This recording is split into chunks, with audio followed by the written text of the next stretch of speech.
Voilà, bonsoir à tous. Ce soir, donc, le thème de la conférence est « Il a pris chair ». Le Verbe a pris chair. Il a beaucoup payé pour nous. Il est venu pour nous racheter. Et nous disons souvent le credo à la messe, il a, pour nous les hommes, pour notre salut, descendu du ciel. Par l'Esprit Saint, il a pris chair de la Vierge Marie et s'est fait homme. C'est ce qu'on appelle le mystère de l'incarnation. C'est un mystère, bien sûr, central de leur foi chrétienne, mais souvent nous proclamons ce texte de manière un peu machinale. Qu'est-ce que ça veut dire vraiment? Comment comprendre que dans la personne de Jésus de Nazareth, l'humain et le divin sont extrêmement liés, imbriqués l'un à l'autre? C'est pas facile de creuser ce mystère, et souvent c'est plus facile d'éliminer les choses contraires. À propos de Dieu lui-même, du mystère de Dieu, saint Thomas d'Aquin disait « De Dieu, on ne sait pas tellement ce qu'il est, on sait surtout ce qu'il n'est pas ». Et souvent on dit de Dieu, on applique des qualificatifs qui éliminent des choses. Il est immortel, il est immatériel, etc. Et on peut dire que pour le mystère de l'incarnation, ce qu'on appelle les hérésies, les erreurs, ont montré du doigt des chemins qu'il ne fallait pas prendre. Donc il faut éliminer toutes les fausses conceptions pour arriver à approcher du plus près possible le mystère si grand où Dieu se fait homme. Alors, en parlant des hérésies, on parlera aussi bien sûr de la réaction de l'Église, donc de certains grands conciles des premiers siècles qui ont défini la foi de l'Église sur l'incarnation du Verbe. Donc il y a des très beaux textes, je vous donnerai, j'ai déjà d'ailleurs un papier. J'ai vu petit, j'ai mis 30 feuilles, mais vous suivrez à deux si vous voulez bien distribuer. C'est un plan un peu raccourci, mais surtout avec quelques textes des conciles qu'il est difficile de noter peut-être à la va-vite. D'abord, les hérésies, les hérétiques en tous les cas, c'était des gens bien intentionnés qui ont cherché à s'appuyer sur la parole de Dieu, c'était souvent des croyants, très grands croyants, mais qui ont mal interprété la parole de Dieu. Mais qu'est-ce qu'il y a déjà comme base dans l'Évangile? Quelques textes rapides qui nous parlent de Jésus comme fils de l'homme et fils de Dieu. D'abord les généalogies et de saint Matthieu qui aboutit à Joseph, l'époux de Marie, de laquelle naquit le Christ. Et on dit, alors que Joseph est un peu inquiet parce qu'il apprend que sa fiancée est enceinte, qu'est-ce qu'il doit faire? Et l'ange lui apparaît, il dit « Ne crains pas de prendre chez toi Marie, ton épouse, car ce qui est engendré en elle vient de l'Esprit Saint.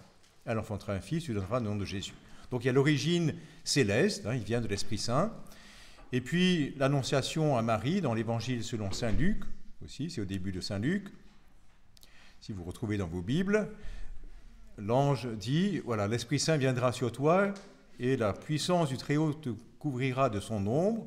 C'est pourquoi l'être saint qui va naître de toi sera appelé fils de Dieu. Mais fils de Dieu, c'est un terme assez large. Parce qu'on disait dans l'Ancien Testament que le roi était fils de Dieu. Donc ça peut être un sens métaphorique, ou même Israël est le fils premier-né de Dieu. Là, pour Jésus, c'est le fils absolument. Mais dans ce premier texte, c'est un peu, disons, c'est ambigu, c'est-à-dire que ça peut être interprété de manière minimaliste ou maximaliste. Il y a d'autres passages dans l'Évangile, un qui est assez intéressant, c'est au moment où Jésus guérit le paralytique qu'on fait descendre par le toit avec des cordes.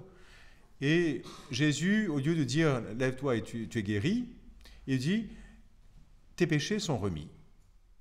Et les gens disent « mais enfin, qui c'est celui-là? Il blasphème, il n'y a que Dieu seul qui peut remettre des péchés ». Et Jésus dit « pour que vous sachiez que le Fils de l'homme a sur terre le pouvoir de remettre les péchés, lève-toi, prends ton bagage et marche ».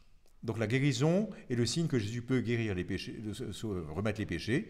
Donc c'est une manière de dire « je suis Dieu ». Voilà.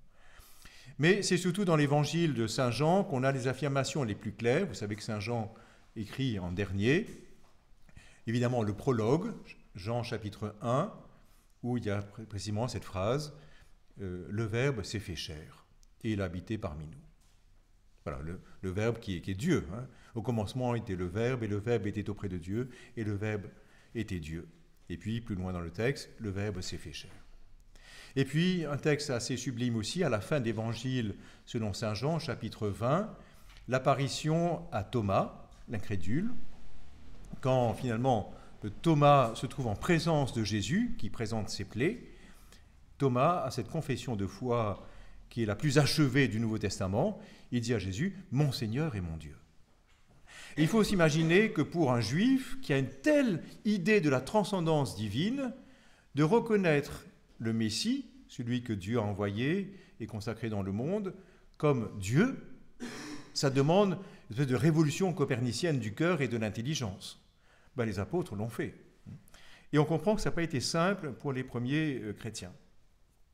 Alors, tout d'abord, voyons les premières erreurs. J'ai mis sur le plan les erreurs les plus grossières. Jésus, ni vraiment Dieu, ni vraiment homme. Ce qui est le plus étonnant, c'est que les premières erreurs contre lesquelles l'Église a dû combattre, c'est la mise en doute de l'humanité de Jésus. Pourtant, c'était ce qui était constatable.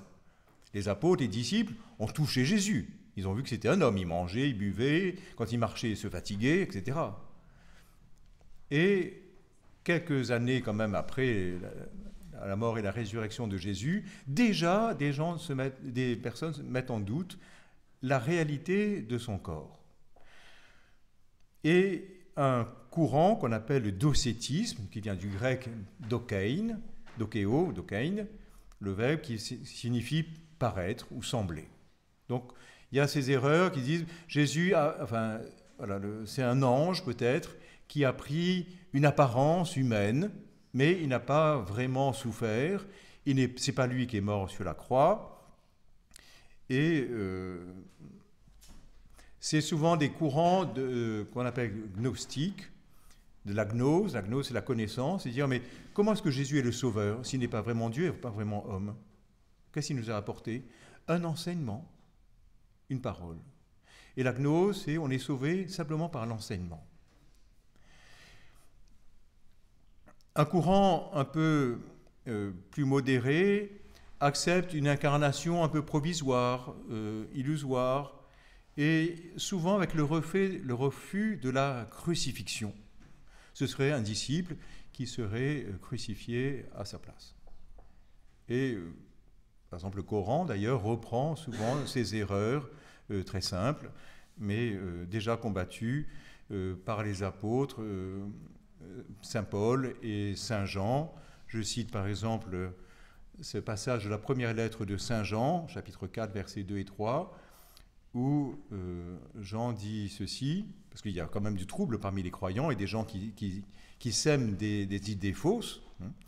À ceci, reconnaissez l'Esprit de Dieu, tout esprit qui confesse Jésus-Christ venu dans la chair est de Dieu. Tout esprit qui ne confesse pas Jésus n'est pas de Dieu. C'est là l'esprit de l'Antéchrist. Donc, Saint Jean, déjà, à la fin de sa vie, il insiste, mais Jésus a vraiment pris cher, quoi. La deuxième courant, c'est la négation de la divinité de Jésus, avec deux groupes, un qu'on appelle les ébionites, et l'autre, le courant adoptionniste. Les ébionites, ce sont des Juifs de Jérusalem, ou de la Terre Sainte, qui reconnaissaient Jésus comme Messie, des Juifs messianiques, mais qui ne croyaient pas en sa divinité. C'est un groupe assez marginal, distinct de l'Église mère de Jérusalem, avec l'apôtre Jacques et ceux qui étaient les responsables de l'Église de Jérusalem, qui croyaient bien sûr en Jésus, Fils de Dieu. Mais là, c'est des Juifs qui reconnaissent Jésus simplement comme Messie. Le groupe s'est exilé du côté de la Jordanie, à Péla, et puis finalement a disparu. Une autre erreur assez proche, c'est ce qu'on appelle l'adoptionnisme. Comme son nom l'indique, c'est l'idée sur laquelle Jésus, né de Marie, est un simple homme, comme vous et moi, et à un moment donné, il a été adopté par Dieu comme fils. Il est devenu divin. En particulier, on peut dire le moment du baptême peut marquer ce changement, cette étape. Avant de rentrer dans sa vie publique, Jésus est adopté comme fils de Dieu. Certains peuvent s'appuyer sur une parole un peu ambiguë de saint Paul dans l'adresse, c'est-à-dire les premiers mots de la lettre aux Romains, l'épître aux Romains chapitre 1, où il dit, voilà, je suis l'apôtre de Jésus, issu de la lignée de David, selon la chair, établi fils de Dieu avec puissance, selon l'esprit de sainteté par sa résurrection d'entre les morts. Cette hérésie, ou c'est un courant, disons, ou une facilité d'esprit, refait surface régulièrement. Il y a un auteur, c'est un peu ancien pour vous, dans les années 80, qui a écrit un livre qui s'appelait « L'homme qui devient Dieu ». Gérard Messadier, « L'homme qui devient Dieu », réfuté grandement par le père Pierre Grelot, qui était un grand exégète catholique. Beaucoup de gens qui s'intéressent à Jésus comme personnage humain ou juif, rabbin dans son époque, mais un peu rabbin plus, quoi. Bon, prophète, un peu plus, peut-être fils de Dieu, mais en tout cas, c'est pas la foi de l'Église. Une hérésie des premiers temps plus pernicieuse, c'est ce qu'on appelle l'arianisme, où Jésus est fils de Dieu, mais dans un sens un peu atténué, pas le sens plénier. Arianisme, c'est une dénomination qu'on donne à partir du nom d'un prêtre de l'église d'Alexandrie, en Égypte, qui s'appelait Arius, qui était un homme extrêmement cultivé, et qui avait la difficulté de concilier la divinité de Jésus avec la foi au Dieu unique. Il y a un seul Dieu, comment est-ce que Jésus peut aussi être Dieu? Voilà. Donc c'est plus une difficulté dans la théologie trinitaire, au fait, de comprendre l'égalité du Père et du Fils. Pour sauvegarder l'unicité de Dieu, il dira que seul le Père est sans commencement, inengendré et non devenu. Il n'y a pas eu de changement. Le Fils, lui, a eu un commencement, dit-il. Il n'est pas de même nature que le Père, il lui est inférieur, mais quand même supérieur à toute créature. C'est un être issu du Père, premier-né d'entre les créatures, en quelque sorte. Et Arius s'appuie sur plusieurs passages de l'Écriture sainte, en particulier les proverbes de Salomon, au chapitre 8, verset 22, qui dit ceci, qui parle de la sagesse, et on assimile le verbe, en grec logos. Logos, ça a le sens de verbe, de parole, mais aussi de sagesse. Donc c'est la sagesse de Dieu. Et les proverbes parlent de la sagesse, donc il fait le lien. Et la sagesse dit ceci, le Seigneur m'a créé, prémisse de son œuvre, première chose de son œuvre, avant ses œuvres les plus anciennes. Donc il dit voilà, le Verbe, c'est cette sagesse que Dieu a créée d'abord, avant et par qui il a créé tout le reste. Et puis il y a aussi un passage en Jean, au chapitre 14, verset 25, où Jésus dit « Le Père est plus grand que moi ». C'est étonnant, hein, Jésus dit ça, « Le Père est plus grand que moi ». Alors comment le comprendre? Nous le comprenons bien sûr, parce que c'est Jésus en son humanité qui dit ça. Hein, donc Jésus, homme, il est face au Père qui est plus grand. Et puis le Père est la source de tout. Mais ce n'est pas une inégalité de nature. En tous les cas, il y a bien sûr un peu de désordre dans l'église d'Alexandrie. Le patriarche d'Alexandrie, qui s'appelait Alexandre, donc Alexandre d'Alexandrie, déjà condamne Arius en 318, mais Arius se révolte. Et souvent, c'est le trait même des hérétiques de ne pas accepter la correction. Parce qu'on dit, en latin, errare humanum est, perseverare diabolicum. Donc se tromper, c'est humain, mais persévérer dans son erreur, ça c'est diabolique. Alors Arius est très astucieux, donc il lui continue dans ses idées, il écrit beaucoup d'ouvrages, et puis il adopte une méthode extrêmement populaire, il fait des chansons. Avec sa théologie, il met sa théologie en vers, et fait des chansons populaires, et tout le monde chante, et comme ça, ces mauvaises idées finissent par passer dans le peuple. Alors la chose devient tellement houleuse que l'empereur Constantin, qui vient de se convertir et de donner la liberté à l'Église, convoque un concile, le premier des conciles, dit écuménique, au sens, c'est pas qu'on inclut les protestants et les orthodoxes, hein, c'est au sens écuménique, c'est-à-dire l'oïkouméné, c'est tout le monde habité. Donc c'est un concile écuménique, c'est-à-dire un concile général, par opposition à un concile régional ou local, qui est une assemblée d'évêques. Et c'est un événement extraordinaire parce que l'Église vient de trouver sa liberté. Jamais on n'a pu réunir autant d'évêques, 318 évêques. Et puis ils sont reçus par l'empereur dans les palais tout à fait ornés, avec les gardes, etc., qui saluent les évêques, un peu comme les gardes suisses au Vatican, mais ils n'avaient pas l'habitude à l'époque. Hein. Donc tout le monde est un peu flatté, c'est très, très sympathique. Et ce concile se rassemble à Nicée. Nicée, c'est pas loin de Constantinople, en Asie mineure. Le pape Sylvestre Ier ne se déplace pas. Ce sera un peu une habitude des premiers conciles. Et le pape ne sera pas là. Mais il se fait représenter par des légats, c'est-à-dire des ambassadeurs. Et le concile, bien sûr, se réunit et propose un credo qui est la base de notre credo actuel que nous confessons tous les dimanches. Et on choisit pour désigner l'égalité du Père et du Fils un terme technique, en grec, homoousios, qu'on traduit consubstantiel. En Jésus-Christ, le Fils de Dieu, engendré du Père, unique engendré, c'est-à-dire de la substance du Père, Dieu de Dieu, lumière de lumière, vrai Dieu de vrai Dieu, engendré, non pas créé, consubstantiel au Père, dit le Concile. Et il y a des anathèmes, les conciles souvent ils définissent une formule de foi et après ils repoussent toutes les erreurs, toutes les mauvaises idées qu'il faut rejeter. Ceux qui disent, il était un temps où il n'était pas, et avant d'avoir été engendré, il n'était pas, et qu'il est devenu à partir de ce qu'il n'était pas, ou d'une autre hypostase ou substance, ou qui affirme que le Fils de Dieu est susceptible de changement ou d'altération, cela, l'Église catholique et apostolique les anathématise. C'est-à-dire les voue en quelque sorte aux gémonies. Le mot homoousios n'est pas un terme biblique, donc c'est consubstantiel, on ne trouve pas ce mot dans la Bible, mais ça montre aussi l'apport de la théologie.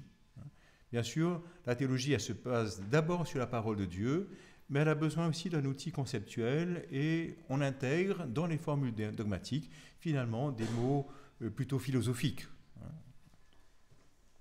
Malgré sa condamnation, Arius a une postérité, enfin, il est banni, ses soutiens sont condamnés aussi, mais l'hérésie arienne est demeurée assez longtemps présente dans la chrétienté, sans faire de schisme formel. C'est assez étonnant, parce que les ariens et les catholiques célébraient la même liturgie, les mêmes sacrements, etc. Et dans une ville, par exemple, si l'évêque était catholique et qu'il mourait, hop, pour choisir un nouvel évêque, souvent c'était une élection locale ou le clergé local qui décidait, eh bien les partisans d'Arius, ceux qui tenaient ces hérésies ou qui avaient une tendance arienne, essayaient de mettre un de leurs candidats. Alors c'était un peu compliqué. Et puis on attendait qu'il meure et on remplace par un catholique. Donc souvent, voilà, ce n'est pas une église parallèle, mais il y avait beaucoup de troubles quand même, parce que certains étaient catholiques, d'autres ariens, et c'était vraiment le pugilat, et parfois on en venait aux mains.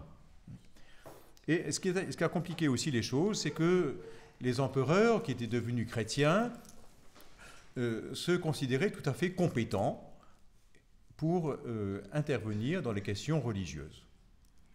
Et malheureusement, beaucoup d'empereurs d'Orient, qui résidaient à Byzance, à Constantinople, étaient partisans de l'arianisme. Donc ils favorisaient les candidats et les évêques ariens.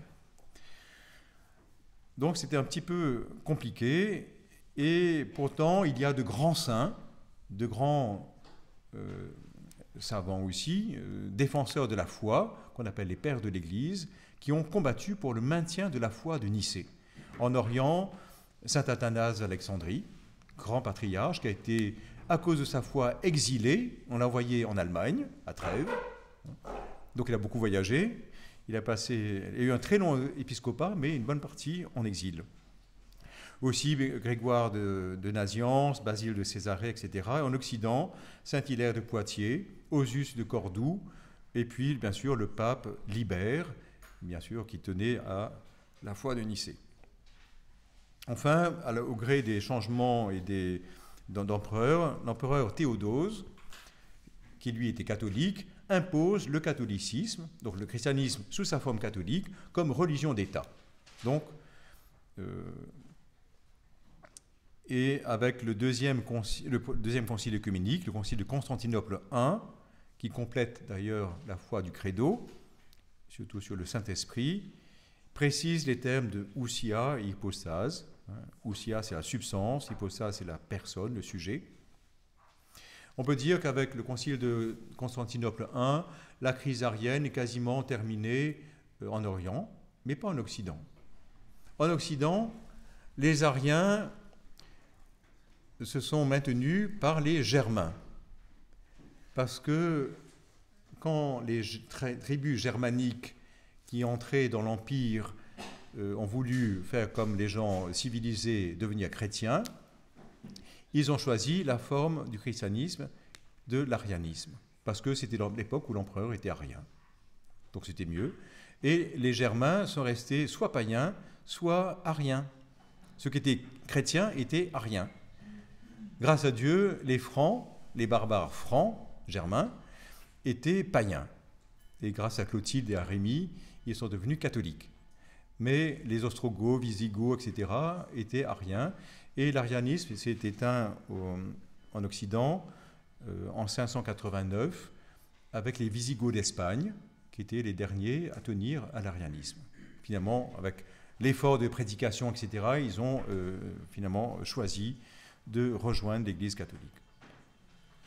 Alors pourquoi est-ce que c'est si important de confesser Jésus-Christ, vrai Dieu, Dieu né de Dieu, engendré, non pas créé? Parce que si celui qui agit pour notre salut n'est pas Dieu, il n'aura pas tous les pouvoirs en quelque sorte. Il ne va pas nous conduire à Dieu. Où est-ce qu'il va nous conduire? Voilà.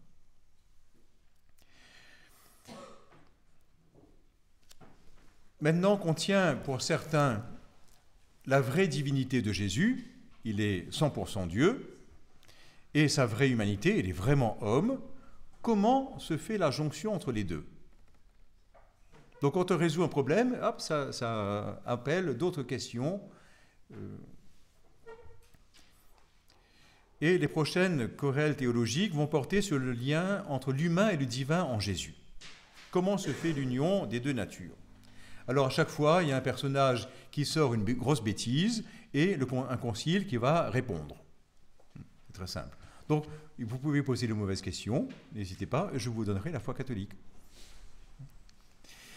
Alors la première question devient un peu difficile au 5e siècle avec Nestorius. Nestorius, c'était un homme qui a d'abord été moine en Syrie. Il vient de l'église d'Antioche, mais il a été élu comme patriarche de Constantinople. C'est quand même un personnage important, hein, c'est l'évêque de Constantinople.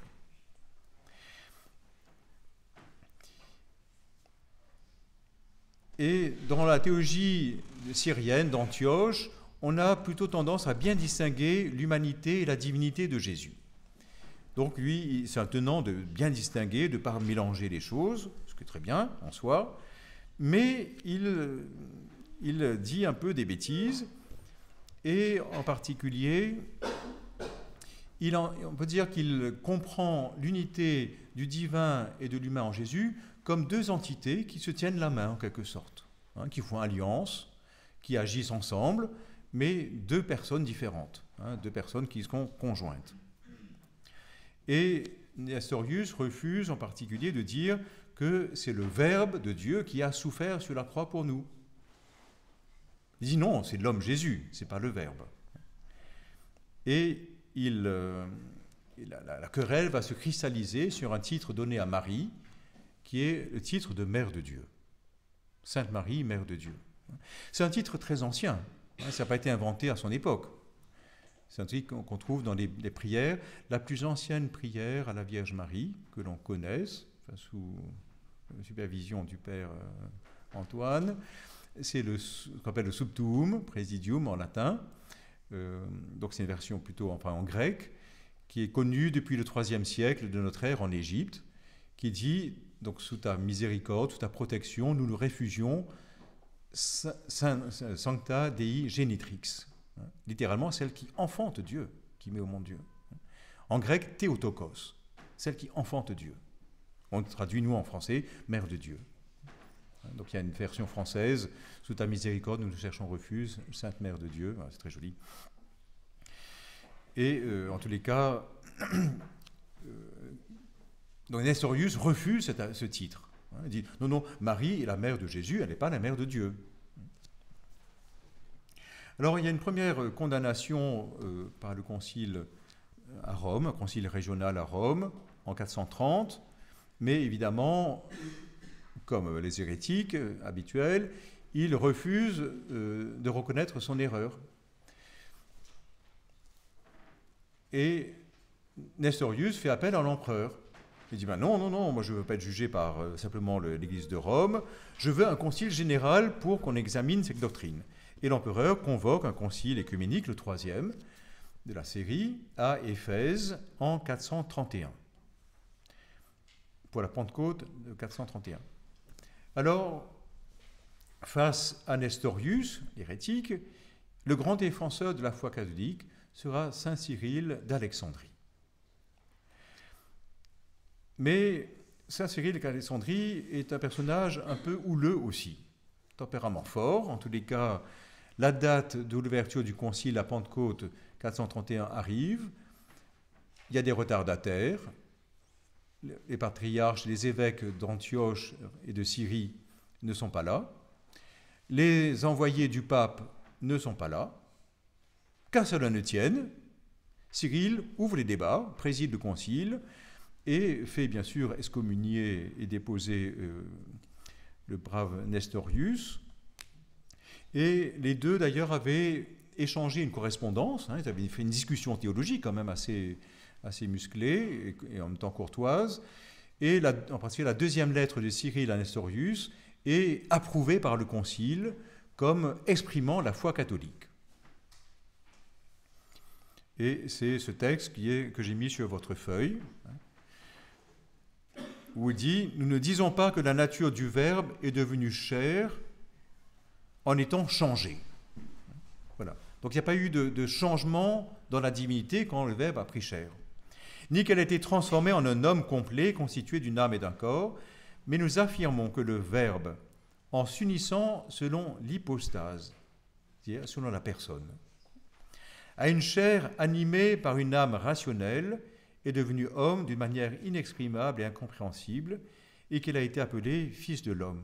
Cette union ne s'est pas faite en assumant une personne, prosotone seulement, et bien que les natures réunies par une véritable unité, d'elles, deux, résultent un Christ et un Fils. Non que l'union ait supprimé la différence des natures, mais parce que la divinité et l'humanité ont constitué pour nous, par cette rencontre inexprimable et mystérieuse en unité, un seul Seigneur, Christ et Fils. Ce n'est pas que d'abord un homme ordinaire soit né de la Vierge, la Sainte Vierge, et que sur lui ensuite le Verbe soit descendu, mais nous disons que sorti du sein maternel, uni à la chair, il a accepté une naissance charnelle, parce qu'il revendique cette naissance charnelle comme la sienne propre. Ainsi, les saints pères n'hésitèrent pas à appeler la Sainte Vierge Mère de Dieu, Théotokos. Voilà.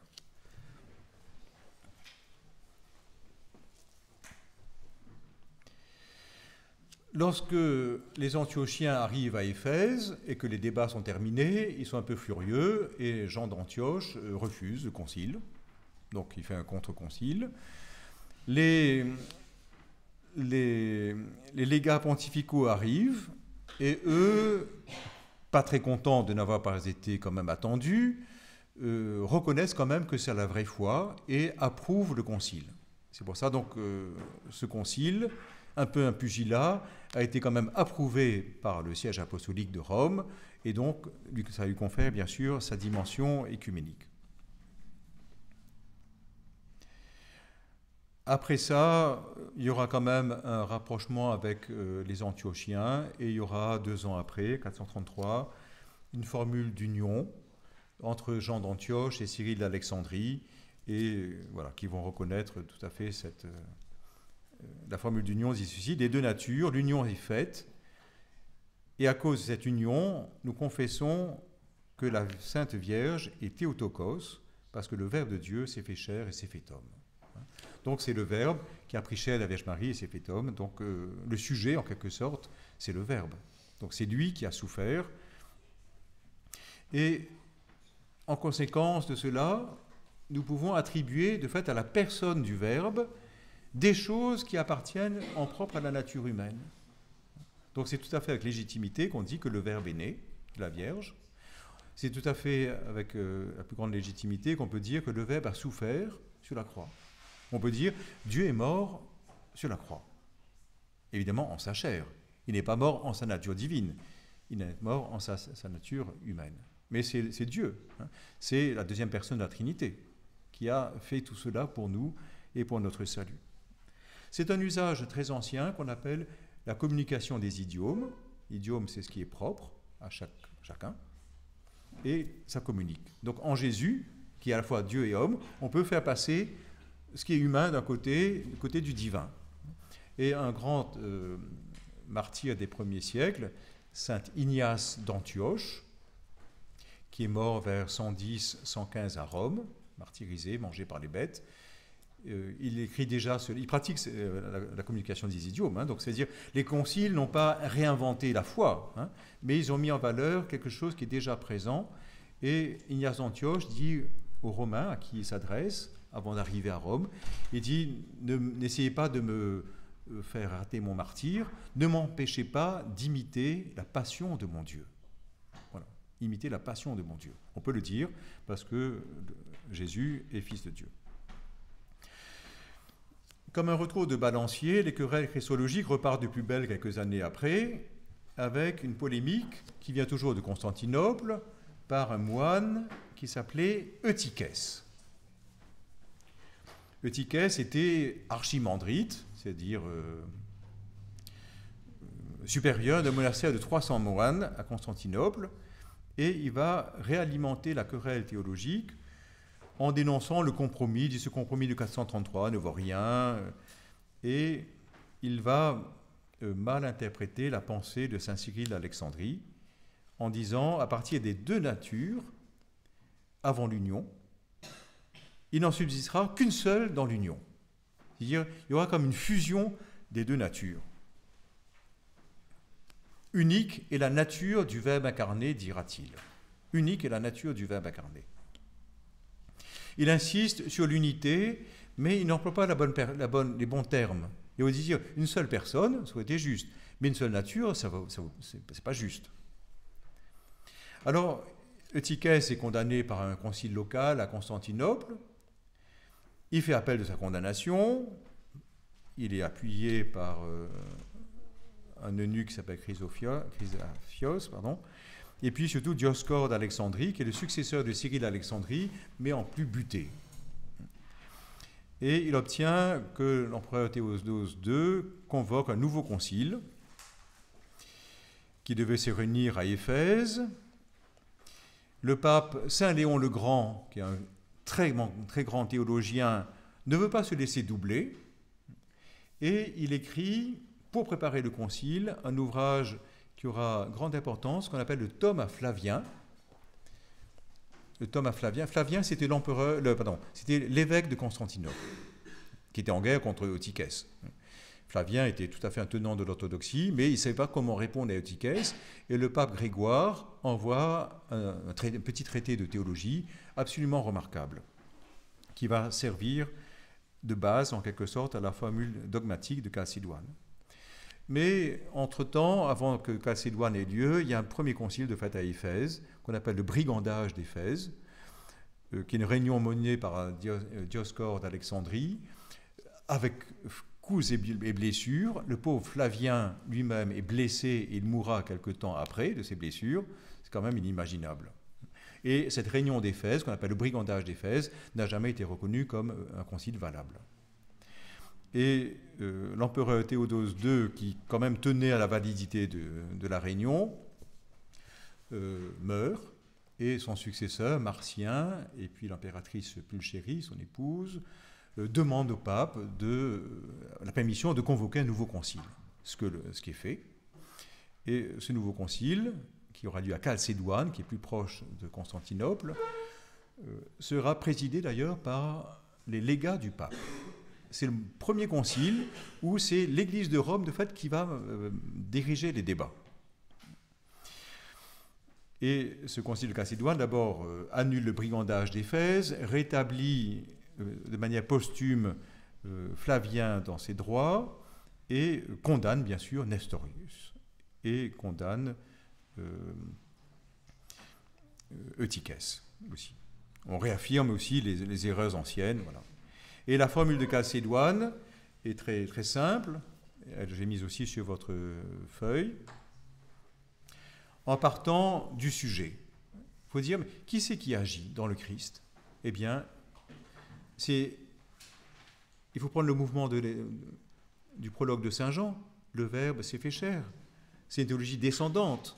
Il vient de Dieu, il a pris chair, et puis il retourne à Dieu. Si on essaie de partir par le bas, ça ne marche pas. Et puis, pour éviter des termes trop compliqués, il dit le même, c'est le même qui fait ceci et cela. Ce n'est pas deux personnes distinctes. À la suite des saints pères, nous enseignons unanimement à confesser un même et seul Fils, notre Seigneur Jésus-Christ. Le même, parfait en divinité et parfait en humanité. Le même vraiment Dieu et vraiment homme, composé d'une âme rationnelle et d'un corps, consubstantiel au Père selon la divinité, consubstantiel à nous selon l'humanité, semblable à nous en tout à l'exception du péché, engendré du Père avant tous les siècles selon la divinité, et en ces jours, qui sont les derniers, pour nous et pour notre salut, né de la Vierge Marie, Mère de Dieu, selon l'humanité. Un seul et même, Christ, Seigneur, Fils unique, que nous devons reconnaître en deux natures, avec donc des précisions importantes, sans confusion, sans changement, sans division, sans séparation. Et la différence des natures n'est nullement supprimée par leur union, mais plutôt les propriétés de chacune sont sauvegardées et réunies en une seule personne et une seule hypostase.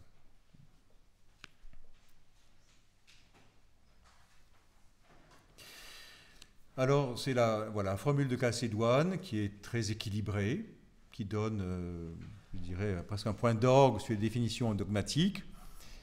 Il y aura quand même d'autres petites précisions. Malheureusement, ce concile qui a donné cette si belle formule de profession n'a pas réussi à résorber les dissensions et les disputes. Et ça va être le départ de schismes dans l'Église qui vont durer jusqu'aujourd'hui. L'église d'Antioche, avec Dioscore d'Alexandrie, l'église d'Alexandrie, l'église copte d'Égypte, va faire sécession. Il y a eu des tentatives, avec l'appui de l'empereur, d'essayer de mettre des évêques catholiques, mais le peuple ne suivait pas. Et ils vont créer ce qu'on appelle une église monophysite. Physis, ça veut dire nature. Nature. Donc, ils refusent de dire qu'il y a deux natures dans l'unité d'une personne en Christ. Il y a, pour reprendre un vocabulaire, il y a une seule nature. Deux natures avant, une seule nature du Christ après l'union. Donc on les appelle églises non chalcédoniennes ou monophysites. L'église syrienne, en partie, adhérera aussi à cette tendance et sera rassemblée un peu plus tard et reconstituée par un certain Jacques Baradé. On l'appellera l'église jacobite. Si on devait parler de l'église jacobite, ça vient de là. Et puis, il y a aussi une autre église orientale qui va faire sécession, va s'éloigner peu à peu. C'est l'église arménienne. Les Arméniens n'étaient pas au concile de Chalcédoine, ils étaient en pleine guerre contre les Perses, donc ils n'ont pas pu envoyer leurs évêques. Donc ils n'ont pas rejeté formellement le concile de Chalcédoine, mais ils n'ont pas accepté non plus. Et ils vont être considérés également comme monophysites. Enfin, il y a l'église assyrienne, l'église de Perse, qui va adopter, elle, la position de Nestorius. Donc ils vont rejeter aussi, non seulement Chalcédoine, mais Éphèse. Et c'est l'église dite de Perse, ou l'église assyrienne, dont une partie, au fil des siècles, a fini par revenir dans l'église catholique, au XVIe siècle, et qui a pris le nom de l'église chaldéenne.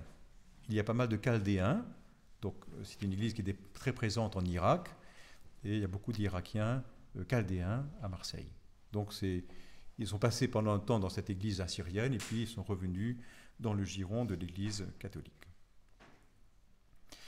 Derrière ces schismes, un peu compliqués, et ces disputes, il y a bien sûr des questions de doctrine, parfois plus des questions de mots. Ils n'ont pas choisi les bons mots, et ils ne donnent pas aux mots le même sens toujours. Donc il y a souvent beaucoup d'incompréhension, et tout le dialogue écuménique aujourd'hui est souvent de clarifier les notions.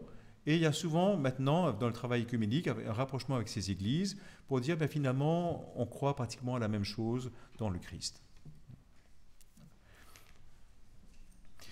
À la suite de Chalcédoine, il y a aussi, à cause des schismes, qui peut expliquer les schismes, c'est l'imbrication du pouvoir religieux et du pouvoir politique, et en particulier de Byzance, de Constantinople. Les empereurs d'Orient, les empereurs latins, qu'on appelle les empereurs romains d'Orient, ou l'empereur byzantin, avaient aussi des vues très politiques, et certaines régions de l'Empire ont préféré rester loin de l'hérésie pour être loin du pouvoir religieux et du pouvoir impérial. Bon, ça s'explique un peu comme ça.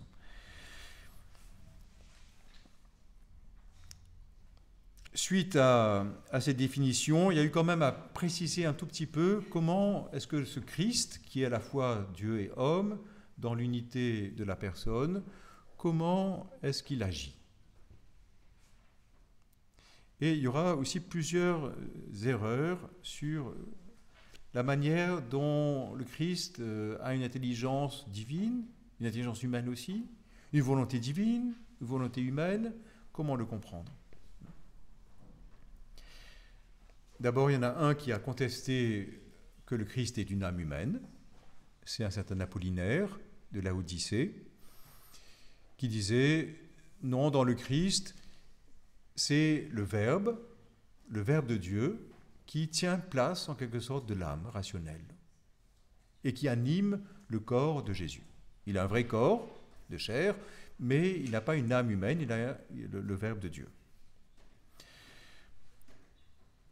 Bon, ça a été bien sûr refusé. Il avait du mal à comprendre comment est-ce que Jésus, s'il a une intelligence humaine et une intelligence divine, si c'est une volonté humaine et une volonté divine, ça va aller dans tous les sens. Ça risque d'être un petit peu le grand écart. Hein. Mais les saints conciles et les pères de l'Église ont précisé peu à peu que dans le Christ, il y avait bien sûr une âme humaine, donc une nature humaine complète, et un adage très important qui est repris par les pères de l'Église: ce qui n'est pas assumé n'est pas sauvé. Pourquoi c'est important de dire que le Christ a une nature humaine complète? Parce qu'il faut qu'il soit vraiment comme nous, bien sûr à l'exception du péché. Mais sinon, comment va-t-il sauver notre âme si lui-même n'a pas une âme humaine? Comment va-t-il remettre notre âme dans le chemin du bien et l'amour du Père si lui-même n'a pas une âme humaine complètement en union avec le Père? Donc les conciles successifs vont préciser ces points. Donc la connaissance humaine de Jésus, tout à fait ajustée à sa connaissance divine. Il aura une connaissance qui dépasse même la connaissance prophétique. Une certaine théologie parle souvent de la vision béatifique du Christ, mais ce n'est pas été défini de manière dogmatique. Qu'est-ce que le Christ, en son humanité, connaissait? Ce qu'on sait, c'est que le Christ, Jésus de Nazareth, a dû apprendre plein de choses, et parfois même il demande des choses. Mais souvent, il a une connaissance de Dieu qui est beaucoup plus forte que celle des prophètes. Quand il parle, il ne dit pas « Ah, j'ai reçu une inspiration de Dieu et je dis ça ». Il dit « Amen, amen, je vous le dis », il parle avec autorité. Il a une connaissance immédiate du mystère de Dieu, parfaite et suffisante pour remplir toute sa mission, et il connaît aussi le cœur de l'homme. Il n'a pas besoin qu'on le renseigne sur l'homme, il sait ce qu'il y a dans l'homme. Donc cette connaissance du Christ, elle dépasse la foi. Il n'y a aucun texte qui parle de la foi du Christ. Il a plus que la foi. Parce que dans la foi, il y a une certaine obscurité. Il y a place pour du doute. Non, le Christ a une connaissance très supérieure. Alors comment se fait cette connaissance entre... Comme fils de Dieu, il voit le Père face à face. Et en son humanité, son intelligence humaine, comment comprendre la lumière qu'il a dans son intelligence? On tâtonne. Voilà. Et de même, sa volonté, double volonté du Christ, il a une volonté humaine, une volonté divine, parfaitement ajustée, et les deux coopérants.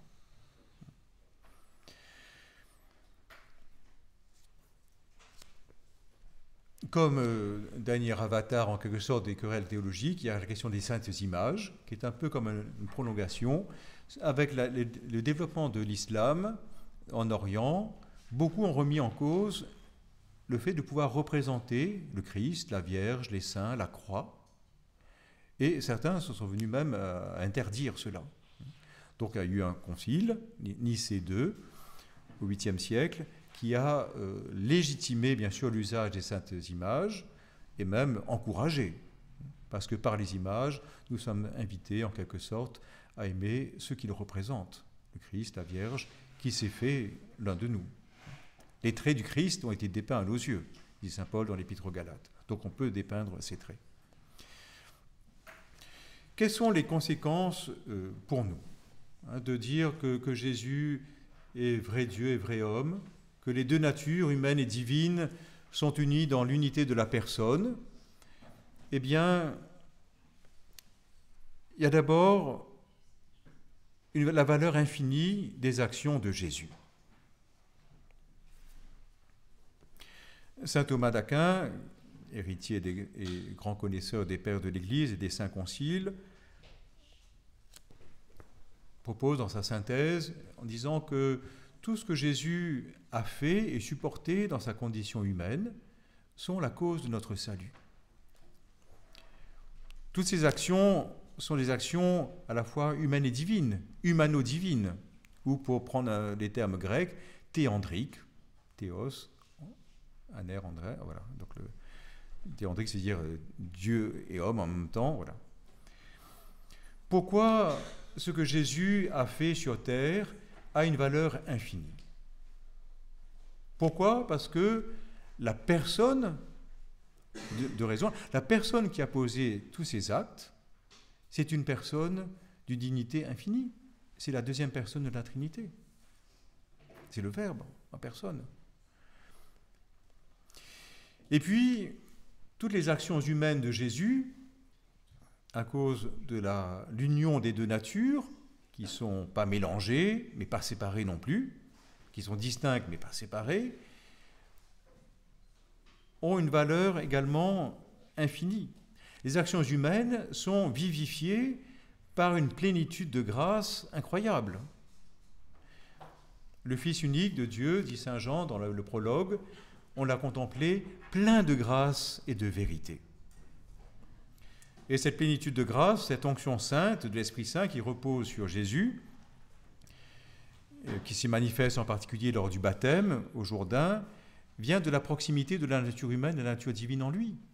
À cause de cette proximité, il y a une irrigation en quelque sorte totale de son être humain par la grâce divine. Et cette grâce est la conséquence de l'union qu'on appelle hypostatique, selon l'hypostase, selon la personne.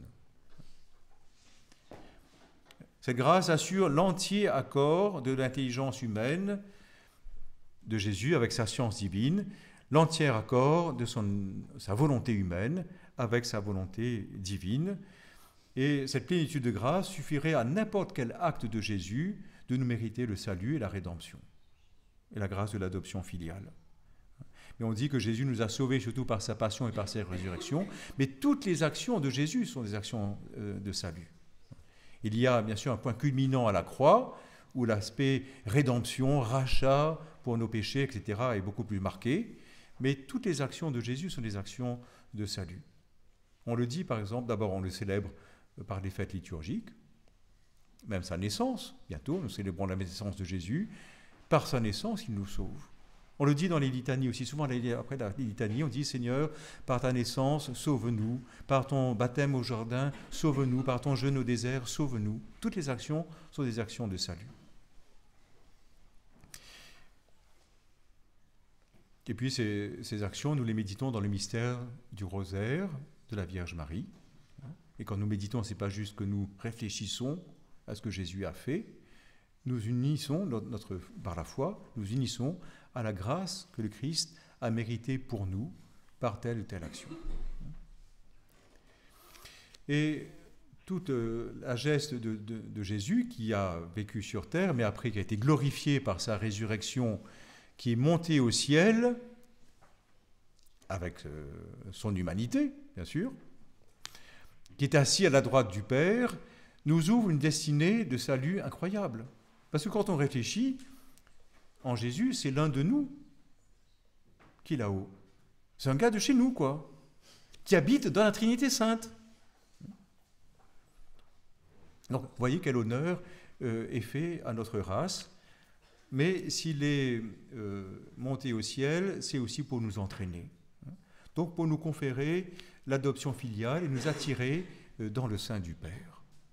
Et c'est pour ça que bien comprendre la plénitude de la personne du Christ nous invite aussi à aller plus loin, nous. Parce que Jésus est tout sauf égoïste.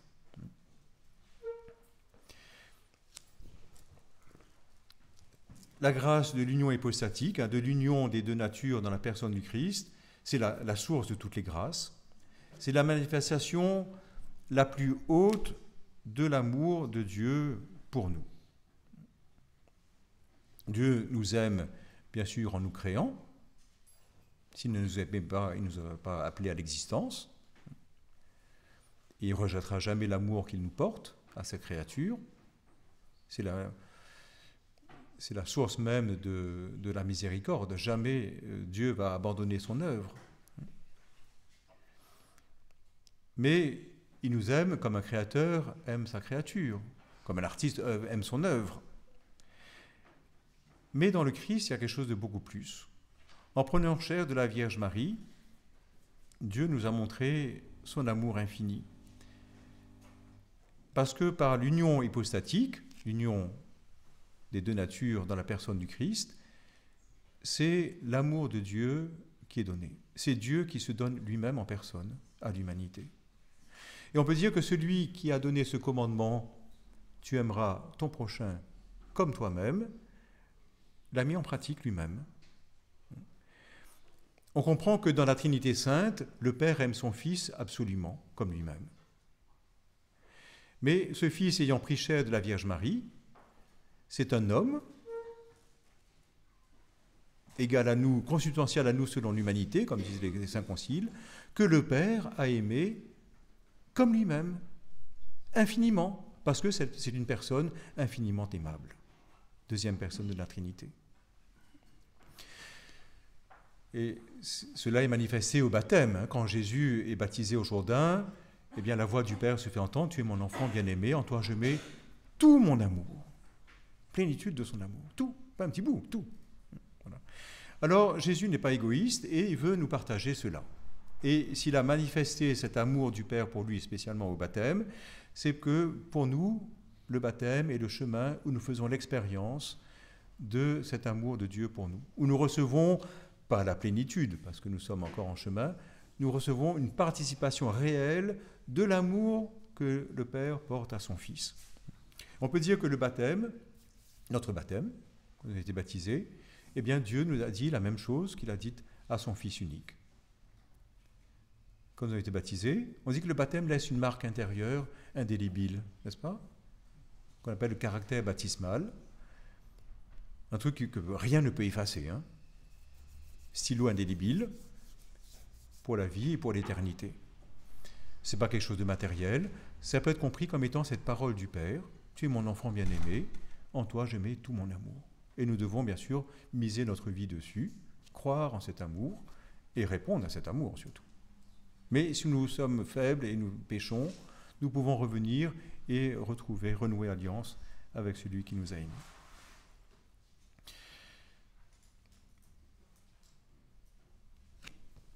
Jésus a prié pour que nous goûtions ce même amour du Père pour nous.